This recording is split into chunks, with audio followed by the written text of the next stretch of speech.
Showbi, kembali lagi di Showtime. This is Showtime. Ya, Showbi, kali ini kita udah ada di segmen 2 yang mana kita bakal ngulik-ngulik lebih dalam lagi realita kehidupan di kampus itu kayak gimana. Nah, tadi di segmen pertama nih Kak, kita udah ngebahas ya sama Maba, tadi narasumber kita Inaya, itu tentang ekspektasinya dia ketika mau kuliah nanti 3,5 tahun atau hampir 4 tahun ke depan gitu itu ya. gimana. Kalau dia mau join organisasi, mau juga jadi mahasiswa aktif loh dia. Iya, keren Tapi, banget. tapi tentunya kali ini kita bakal ngebahas nih, apakah ekspektasi yang pada Maba itu sudah terjadi pada realita mahasiswa yang saat ini ya? Iya. Wah, sepertinya akan bakal menarik sekali ya Sobat Showbi. Dan mereka tuh kalau aku lihat ya Kak Ika ya, mereka tuh abis banget gitu loh Kak, kayak masih pada semangat-semangatnya gitu. Ya semoga aja semangatnya bisa bertahan sampai akhir ya, amin. Tapi Sobat Showbi nggak sampai situ aja, karena kita bakal undang narasumber kedua, yaitu mahasiswa senior yang udah menjalani kehidupan lika-liku di dunia perkuliahan. Nah, kita tanya nih, kira-kira gimana sih pengalaman ketika jadi maba dan ketika udah jadi mahasiswa semester akhir? Betul, nanti kita bakal ngulik ya kira-kira apakah ekspektasinya dulu ketika maba itu sudah terrealisasikan ketika sekarang sudah jadi mahasiswa yang beneran nih, bahkan udah mahasiswa senior ya, Iya, bener katakanlah banget ya. udah mahasiswa senior. Nah, nggak perlu berlama-lama, pasti Showbi juga udah kepo ya, siapa Iya, tuh kepo ya banget mahasiswa ya, siapa senior yang ya? luar biasa ini. Langsung aja kita sambut Kak Thomas. A few moments later. Halo Kak Thomas. Halo.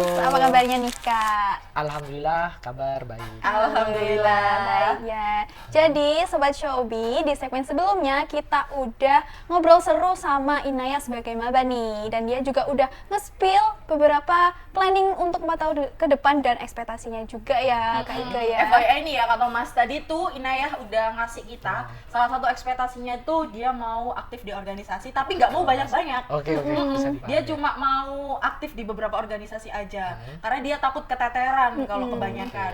Ya. Nah, Gitu. kalau Kak Thomas dulu nih pas jadi maba, apakah punya ekspektasi yang mirip-mirip kayak gitu nggak sih Kak? Kalau boleh tahu, salah satu ekspektasinya dari Mbak Ina itu kayak gimana ya? Dia mau join di TVcom. Oke. Terus dia mau join dakwah TV, terus sama kalau HMP atau apapun itu masih dipikirkan lagi. Oke. Gitu. Sisanya dia mau fokus influencer sama fokus ke akademiknya Oke, tentunya. Iya. Aku boleh jawab nih ya? Iya, Sebenarnya kalau ngomong ekspektasi, pastinya sih juga ada lah gitu, dan juga banyak gitu. Gimana ketika saya juga berawal dari maba, ekspektasi saya tuh gimana sekiranya dari perkuliahan ini menjadi ruang bagi saya untuk belajar banyak hal tentunya kayak gitu. Karena kita tahu bahwasanya di organisasi itu banyak banget terkait ilmu-ilmu yang nggak kita temukan ketika kita menjadi seorang siswa. Maka dari itu bagus sih sebenarnya dengan kita memposisikan di antara salah satu organisasi yang mana itu akan menjadi hal yang ilmu yang kita tekuni kayak gitu. Cuman dari situ kita juga harus menyesuaikan sebenarnya skill atau kemampuan apa yang mau kita dalami kayak gitu. Jadi kalau kita ngomong ekspektasi, dulu saya juga pernah ikut dari berbagai organisasi terkait apa sih yang harus saya persiapkan selama menjadi mahasiswa atau selama nanti akan keluar menjadi seorang mahasiswa kayak gitu. Maka dari itu terkait skill, terus harapan itu seperti apa itu memang di sini saya posisikan. Terkhususnya dari berbagai organisasi kita juga bisa membentuk gimana karakter, mental, dan sikap kita ketika menghadapi suatu problem ataupun permasalahan, entah dinamika kehidupan. Di sana kita bisa dengan sikap yang emang itu sudah kita pelajari. Jadi sebenarnya kalau kita ngomong ekspektasi dalam sebuah organisasi, kalau lebih tepatnya, kalau yang seperti saya harapkan, gimana saya tuh bisa peka dan membaca akan situasi lingkungan, sehingga di situ pola sikap ataupun pola tindakan, entah cara berpikir itu seperti apa, maka di situ tidak akan terjadi sebuah kefatalan lah seperti itu. Kalau kita ngomong ekspektasi ketika saat maba, jadi seperti itu. Jadi Kak Thomas ini waktu maba juga aktif organisasi ya? Sampai sekarang masih membara tuh? Alhamdulillah kalau maba sih aktif banget ya. Pas maba emang menggebu-gebu banget Iya, kita masih menjadi semangat, seorang gitu. mahasiswa. Jadi kalau ngomong aktif organisasi, wah sangat terbilang proaktif banget lah dalam Proaktif organisasi. banget. Oke. Nah, terus terkait keaktifan organisasi tentunya banyak ya pengalaman-pengalaman yang dapat, Oke. termasuk ilmu baru ya di perkuliahan juga, Iya. ngebuka mindset kan kita kalau sudah jadi Oke, mahasiswa. benar-benar. Ada perubahan diri nggak sih Kak dari kakaknya dulu ketika maba, terus sekarang nih ada perubahan diri nggak yang Iya. dirasa? Sebenarnya kalau ngomong perubahan diri banyak ya.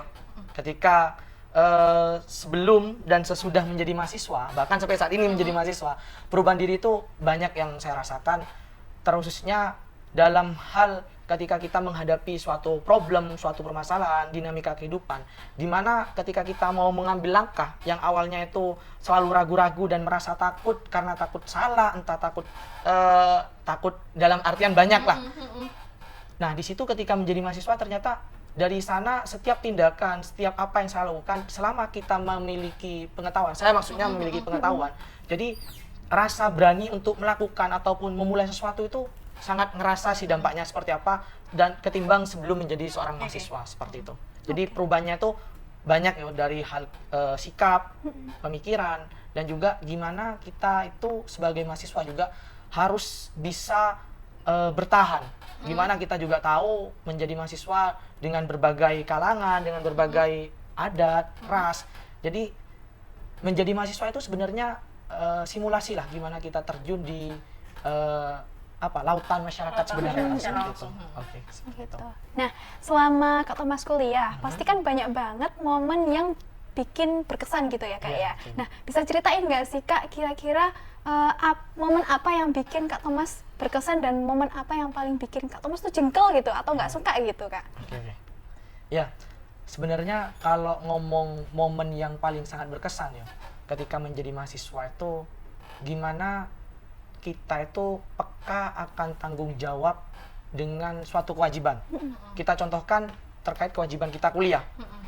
Jadi itu sebuah momen sih bagi saya, karena ketika masa siswa, di mana kita harus mau ke sekolah, mau belajar, itu semuanya selalu ada yang ngobraki, selalu ada yang nyuruh gitu. Jadi ketika menjadi mahasiswa, itu sudah nggak lagi kayak gitu gitu. iya. Tapi kita harus peka, kita harus paham bahwasanya itu adalah sebuah kewajiban. Karena taraf kita ketika sebelum menjadi ketika menjadi siswa itu kan masih terbilang pra-remaja lah. Jadi semua itu harus disuruh, diperintah, bahkan harus ada yang menginformasikan seperti itu. Tapi ketika sudah menjadi mahasiswa adalah sebuah momen gimana dalam hal kewajiban kuliah, dalam hal kewajiban organisasi, kita itu memang memiliki rasa tanggung jawab betul dan kepekaan diri terkait itu. Jadi sehingga apa yang menjadi kewajiban itu kita sadar dan gak selamanya akan diperintah oleh entah orang ataupun teman-teman kita. Jadi itu sih merupakan momen yang paling berkesan ya buat saya ketika menjadi seorang mahasiswa. Dan juga gimana ini kan saya kan berangkat dari desa lah gitu. betul. Jadi ekspektasi dan momen itu beda jauh banget ketika pas di desa dengan di kota gitu. Jadi kesan lingkungan yang sangat metropolis dengan suasana kota Surabaya yang kayak gini, maka di sini memang menjadi hal yang paling sangat berkesan gimana kita itu saya ini harus bisa bertahan, harus bisa kuat dengan dinamika-dinamika yang terjadi di Surabaya dengan segala kerumitannya menjadi seorang mahasiswa. Jadi seperti itu. Kalau yang paling menjengkelkan itu bagi saya sih ini ya, mungkin hampir terbilang nggak ada ya, karena menjadi mahasiswa itu seru gitu. Seru. Bahkan Jangan kali. bahkan kalau dari sebuah kata-kata sang aktivis lah, jadi mahasiswa itu candu sebenarnya. Gitu. Candu. Jadi Jadi- mahasiswa itu candu. Karena momen menjadi mahasiswa, gimana kita awalnya menjadi siswa, terus kemudian menjadi mahasiswa, itu ibaratkan kita nggak pernah masuk ke sana, kemudian kita masuk. Jadi secara suasana dan auranya itu beda. Jadi seperti itu. Jadi emang itu berkesan banget lah menjadi mahasiswa seperti itu. Oke, jadi berkesannya adalah lebih ke tanggung jawabnya Iya, itu seperti ya. itu. Terus jadi mahasiswa itu candu. Tapi tentunya ya Kak, selama Kakak kuliah di UINSA nggak mungkin dong kalau nggak menghadapi struggle hidup, terus tantangan-tantangan. Apalagi dunia kuliah ya, Iya. di kota ya, metropolis itu pasti banyak tantangan-tantangan ya. Iya, benar-benar. Nah, gimana sih caranya Kakak mengatasi tantangan-tantangan di dunia perkuliahan ini? Oke. terkait mengatasi tantangan-tantangannya. Yang pertama, kita harus ukur dulu nih. Sebenarnya yang menjadi tantangan dalam kita menjadi mahasiswa itu apa? Karena ketika kita melihat sebuah tantangan, maka di sini kita menyesuaikan dengan sebuah kemampuan. Ketika kita sudah bisa menyesuaikan antara tantangan dengan kemampuan, maka di sini kita akan bisa menciptakan dua pola. Yang pertama, pola kesempatan, yang kedua, pola kegagalan. Jadi, dari dua pola itu, sehingga secara analisa kita, nanti saya tuh bisa melihat terkait peluang apa aja sih yang bisa saya dapatkan, seperti itu. Yang kedua, terkait sebenarnya di sini pola kegagalan seperti apa yang bisa saya minimalisir, seperti itu.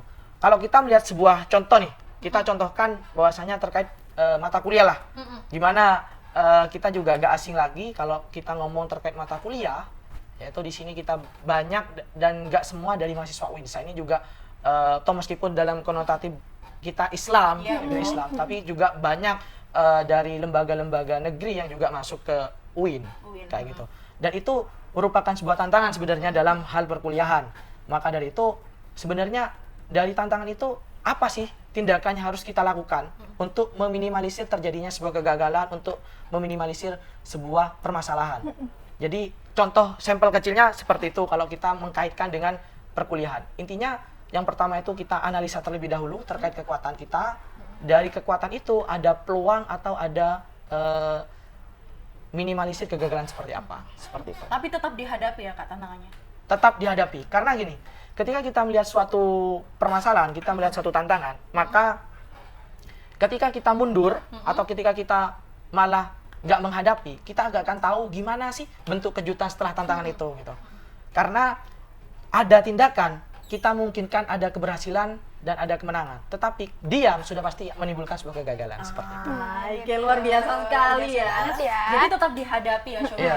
Karena Bener banget. kalau Gen Z ya Kak, apalagi generasi strawberry ya dikatakan. Itu Iya, biasanya tuh kalau kena kehadap tantangan dikit lah, itu langsung kayak mental health-nya kena gitu, langsung kabur gitu. Jadi nggak mau menghadapi. Iya.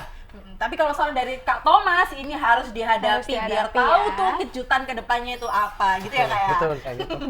Oke, nah terakhir nih Kak, kalau boleh tahu, apa sih yang Kak Thomas harapkan di masa-masa kuliah seperti ini? Dan apakah harapan itu udah terwujud? Yang pertama, saya bilang apa yang menjadi harapan saya ketika menjadi mahasiswa baru itu sudah terwujud gitu. Toh meskipun harapan ini belum koma, belum titik, Belum mohon maaf. titik, Belum masih titik. koma. Nah, oke. harapan Masih ini masih koma. titik gitu, masih koma. Oke. Karena dari harapan-harapan saya yang mana menjadi mahasiswa ini adalah simulasi.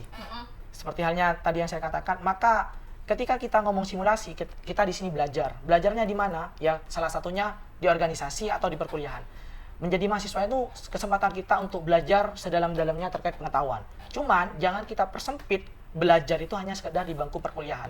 Karena banyak hal yang akan kita temukan di luar bangku perkuliahan, yaitu dengan cara pengalaman, dengan cara menumpahkan berbagai kesalahan, sehingga kesalahan itu tidak terulang kembali ketika kita sudah terjun ke masyarakat, seperti itu. Oke, gitu ya. Oke. Baik, terima kasih buat Kak Thomas Oke, udah sama-sama. meluangkan waktunya ngobrol tentang kerasnya dunia perkuliahan. Luar biasa banget ya share-nya kali bener ini. banget. Semoga pertanyaan Shobi di rumah juga udah kejawab Iya, ya. bener Selama di banget. kampus itu gimana cara menghadapinya, struggle-struggle dan lain sebagainya. Ya. Nah, tapi Sobat Shopee, kita nggak hanya sampai di segmen sini aja, karena kita bakal main game seru-seruan bareng sama narasumber kita. Oke. Betul nggak sih, Di segmen Kak? selanjutnya ya, Iya. Shobi tetap pantengin terus program Showtime. This is Showtime!